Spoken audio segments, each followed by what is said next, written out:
1er juillet 2024, mesdames et messieurs, bonjour et bienvenue sur Une Minute dans le Monde.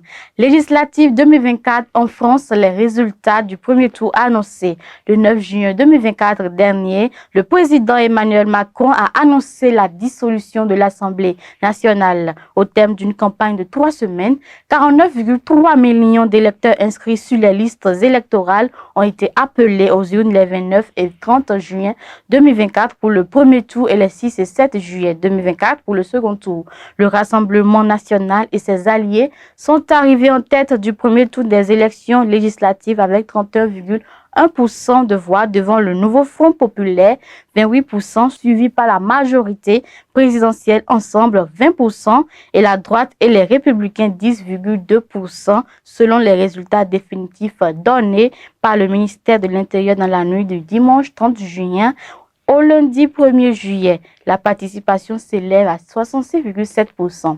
Un gouvernement de coalition inédit en Afrique du Sud. L'opposition a décroché 12 ministères au sein de la nouvelle équipe gouvernementale annoncée dimanche 30 juin au soir par le président Cyril Ramaphosa dans la foulée du revers cinglant de son parti, le Congrès national africain, aux dernières législatives. Sur 32 ministères, l'ANC qui a régné sur le pays depuis la fin de l'apartheid, mais a perdu sa majorité absolue au Parlement pour la première fois à l'issue des élections fin mai, conserve la belle part avec 20 postes dont les finances, l'énergie, les affaires étrangères, la police et la justice.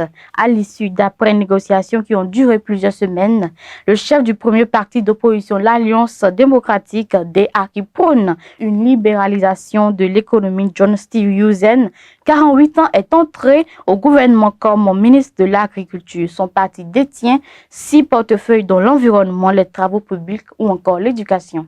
Présidentielle en Mauritanie, le président mauritanien sortant Mohamed Ould Ghazouani, qui brigue un second mandat, est largement arrivé en tête de l'élection présidentielle du 29 juin 2024. Il détient 56,12% des voix après 100% du dépouillement de la plateforme en ligne de la Commission électorale nationale indépendante qui a publié dimanche 30 juin bureau par bureau les résultats du scrutin. Le principal opposant, le militant anti-esclavagiste Biram Da Abeid, arrivé deuxième avec 22,10% des voix, a déclaré au cours d'une conférence de presse qu'il ne reconnaîtrait pas les résultats de la CENI de Ghazouani qu'il accuse d'être instrumentalisé par le pouvoir. Je cite, « Nous ne reconnaîtrons pas nos propres résultats et sur cette base, nous descendrons dans la rue pour refuser le hold-up électoral. » Fin de citation, a-t-il martelé. Il affirme que le mouvement de refus sera pacifique et a appelé l'armée et les forces de l'ordre à ne pas suivre les ordres du régime.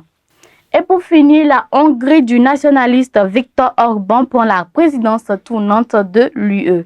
Membre de l'Union européenne depuis 2004, la Hongrie prend ce lundi 1er juillet la présidence tournante du bloc européen sur fond de forte dégradation des relations avec Bruxelles et ses 26 partenaires entre les dérives antidémocratiques de son premier ministre Viktor Orban et les liens de Budapest avec le Kremlin. Malgré l'offensive russe en Ukraine, la présidence hongroise suscite le malaise au sein du Parlement européen et chez plusieurs États membres au moment où la France inquiète aussi, avec une extrême droite arrivée largement en tête du premier tour des législatives hier dimanche. Je cite, « Nous agirons en tant que médiateurs impartial en toute loyauté avec l'ensemble des États membres », fin de citation, a affirmé le ministre des Affaires européennes János Bokar en dévoilant mi-juin le programme.